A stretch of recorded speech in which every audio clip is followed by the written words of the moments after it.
আসসালামু আলাইকুম। এখন শুনবেন সংবাদ শিরোনাম। দেশের বিভিন্ন জেলায় পাম্পে গ্রাহকদের দীর্ঘ অপেক্ষা, তেল না পেয়ে নাটোরে সড়ক অবরোধ, নোয়াখালীতে ফিলিং স্টেশনে ভাঙচুর। 50 লাখ টাকা মুক্তিপণ দিয়েও বাঁচতে পারলেন না মাদারীপুরের জহুরুল। ইউরোপের কথা বলে লিবিয়ায় নিয়ে দালাল চক্রের নির্যাতন, পরিবারের শোকের মাতম। বিল হিসেবে পাশ হলো আওয়ামী লীগের কার্যক্রম নিষিদ্ধের অধ্যাদেশ। গুরুত্বপূর্ণ অধ্যাদেশ বাতিল হলে সংস্কারের ভবিষ্যৎ নিয়ে পাল্টাপাল্টি মত আইনজীবীদের। লালমনিরহাটের পাটগ্রামে বিএসএফ এর গুলিতে বাংলাদেশি যুবক নিহত, মরদেহ ফেরাতে বিজিবি বিএসএফ পতাকা বৈঠক। এতক্ষণ শুনছিলেন সংবাদ শিরোনাম, এখন শুনবেন বিস্তারিত সংবাদের আগে আমাদের যমুনা 24 টিভি চ্যানেলটিকে সাবস্ক্রাইব বা ফলো করে আমাদের সাথে থাকুন আর কমেন্ট করে জানান আপনি কোথা থেকে সংবাদ শুনছেন। জ্বালানি তেল নিয়ে হাহাকার থামছেই না। আজও ভোর থেকে বিভিন্ন জেলার পাম্পে যানবাহনের দীর্ঘ লাইন, আবার তেল সংকটের কারণে সাময়িকভাবে বন্ধ অনেক ফিলিং স্টেশন। তেল না পেয়ে সড়ক অবরোধ, মারামারির মতো ঘটনাও ঘটেছে। জ্বালানি তেল না পেয়ে ক্ষুব্ধ গ্রাহকদের বিক্ষোভ, সড়ক অবরোধ, রাস্তা বন্ধ থাকায় ভোগান্তি সাধারণ মানুষেরও। স্থানীয়রা জানায় নাটোরের বড়াই গ্রামে পাটোয়ারি ফিলিং স্টেশনে দীর্ঘ সময় অপেক্ষার পরও তেল না পেয়ে ক্ষুব্ধ হয়ে ওঠেন গ্রাহকরা। এক পর্যায়ে পাশের সড়কে অবস্থান নেন তারা। খবর পেয়ে ঘটনাস্থলে যায় প্রশাসনের লোকজন। আলোচনার পর শান্ত হয় পরিস্থিতি। তদন্তে উঠে আসে তদারকির দায়িত্বে থাকা সরকারি কর্মকর্তাকে না জানিয়ে রাতের আধারে পাম্পের লোকজন গোপনে 2600 লিটার পেট্রোল বিক্রি করেছে।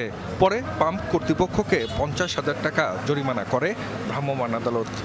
তাদের মেশিনটি নষ্ট হয়েছিল গত 6 তারিখে এবং গত রাতে সেটি ঠিক করা হয়েছে, কিন্তু ঠিক করার পরেও তারা আমাদের ট্যাগ অফিসারের কাছে এটি অবহিত করেনি বা আমাদেরকেও জানায়নি।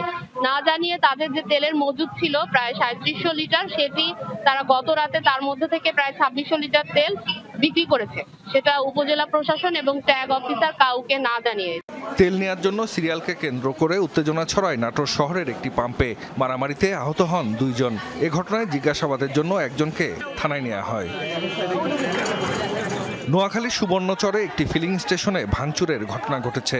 স্টেশন কর্তৃপক্ষ জানায় তেল শেষ হয়ে যাওয়ার ঘোষণা দিলে হঠাৎই ভাঙচুর ও লুটপাট চালানো হয় পাম্পে। এ সময় 2 জনকে আটক করে পুলিশে দেয়া হয়। চাহিদার তুলনায় অনেক কম সরবরাহের কারণে রংপুর বিভাগের 8 জেলার পাম্পগুলোর চিত্র পাল্টায়নি। সাময়িকভাবে বন্ধ রয়েছে অনেক ফিলিং স্টেশন। তেল আসার খবর পেলে পাম্পে ভিড় জমাচ্ছেন গ্রাহকরা। খুলনা, রাজশাহী, চট্টগ্রাম, ময়মনসিংহ বিভাগেও কাটেনি সংকট তেলের জন্য।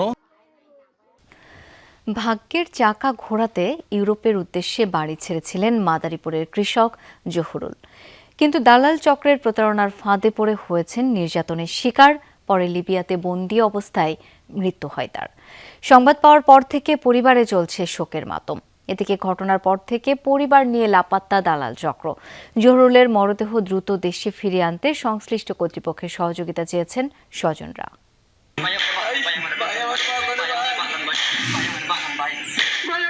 পরিবারের সচ্ছলতা নিশ্চিত করতে ইউরোপের উদ্দেশ্যে ঘর ছেড়েছিলেন এই যুবকরা, কিন্তু সেই শখই পরিণত হয়েছে দুঃস্বপ্নে। সন্ত্রাসীদের হাতে বন্দী হয়ে নির্মম নির্যাতনের শিকার তারা। এদের মধ্যে একজন মাদারীপুরের ডাসার উপজেলার দক্ষিণ দুয়াশার গ্রামের কৃষক জহুরুল ইসলাম। জানা যায় প্রায় 5 মাস আগে ইতালি যেতে বাড়ি ছাড়েন কৃষক জহিরুল। গন্তব্যে পৌঁছে দেওয়ার শর্তে পাশের দলু গ্রামের দালাল জাকির মাতুব্বরের হাতে 25 লাখ টাকা তুলে দেওয়ার সমঝোতা হয়। তবে বাড়ি ছাড়ার পর সুর পাল্টে যায় দালাল চক্রের। স্বজনদের অভিযোগ, সৌদি আরব হয়ে প্রথমে লিবিয়ায় পৌঁছান জহুরুল। সেখানে একই উপজেলার তারেক মণ্ডলের বন্দিশালায় আটকে রাখা হয় তাকে। এরপর নির্যাতনের ভিডিও পাঠিয়ে পরিবারের কাছ থেকে কয়েক ধাপে আদায় করা হয় 50 লাখ টাকা। পরবর্তীতে আরও মুক্তিপণের জন্য নির্যাতনের মাত্রা বাড়ালে মৃত্যুর কোলে ঢলে পড়েন জহুরুল। সেই খবরে দিশেহারা স্বজনরা। আমার কিভাবে মারলো, কত করে না দিলাম, তবে আমার বাবার মারতে লেগে গেছি। জাকির ইটালি গেছে, ইটালি যাওয়ার পর ওই তারেকের লাগে ও শেয়ারে এই মাফিয়া কাজ করে এবং এই তথ্য কইরা এই বিক্রান্ত কইরা আমার ছোট ভাইরে ওরা মেরে ফেলাইছে। সর্বমোট আমাদের কাছ থেকে 50 লাখ টাকা নিয়ে গেছে। নিয়ে যাওয়ার পরে আবারও টাকা আদায় করতে চাইতেছিল, আমরা টাকা দেই নাই, না দেওয়ার কারণে আর নির্যাতন করে। আওয়ামী লীগের কার্যক্রম নিষিদ্ধ রেখে সন্ত্রাসবিরোধী আইনের সংশোধনী সংসদে পাশ হয়েছে। স্বরাষ্ট্রমন্ত্রী সালাউদ্দিন আহমদ এই আইনটি সংসদে উত্থাপন করলে সর্বসম্মত কণ্ঠভোটে এটি পাশ হয়। এর ফলে এখন থেকে কোনো ব্যক্তি বা সত্তা অর্থাৎ রাজনৈতিক দল বা সংগঠনকেও সন্ত্রাসে জড়িত অভিযোগে নিষিদ্ধ করতে পারবে সরকার। দলটি নেতাকর্মীদেরও বিচারের আওতায় আনতে পারবে। এমনকি অনলাইন ও সামাজিক যোগাযোগ মাধ্যমেও তাদের কোনো কার্যক্রম প্রচার করা যাবে না। কোনো নিষিদ্ধ সংগঠন বা দলকে অর্থ, আশ্রয় বা সহায়তা করলে কঠোর শাস্তির বিধান বাড়ানো হয়েছে।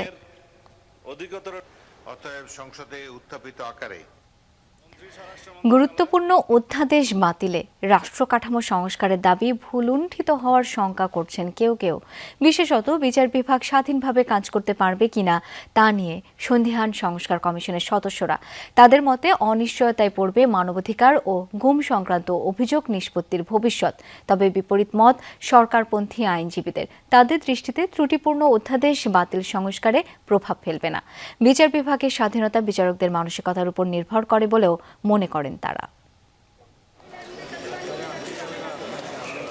রাজনৈতিক পালাবদলে বদলে যাবে না বিচারকের আদেশ, আবার সিদ্ধান্ত ক্ষমতার বিপরীতে গেলেও ঝুঁকিতে পড়বেন না বিচারক। গণমানুষের এমন চাওয়া অনেক দিনের।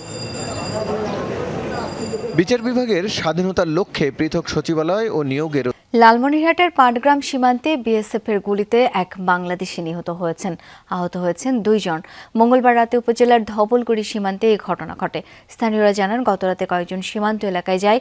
এ সময় তাদের লক্ষ্য করে গুলি ছড়ে বিএসএফের 156 ব্যাটালিয়নের 7 গ্রাম ক্যাম্পের টহল দল। ঘটনাস্থলেই মারা যান আলী হোসেন নামে এক ব্যক্তি। পরে তার মরদেহ নিয়ে যায় ভারতীয় সীমান্তরক্ষী বাহিনী।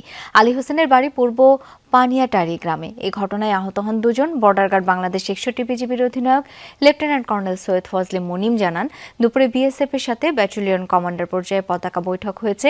এতে বিজিবির পক্ষ থেকে প্রতিবাদ জানানো হয়। হত্যার ঘটনাকে অনাকাঙ্ক্ষিত উল্লেখ করে দুঃখ প্রকাশ করে বিএসএফ। মরদেহ ফিরিয়ে আনার প্রক্রিয়া চলছে বলে জানিয়েছে বিজিবি।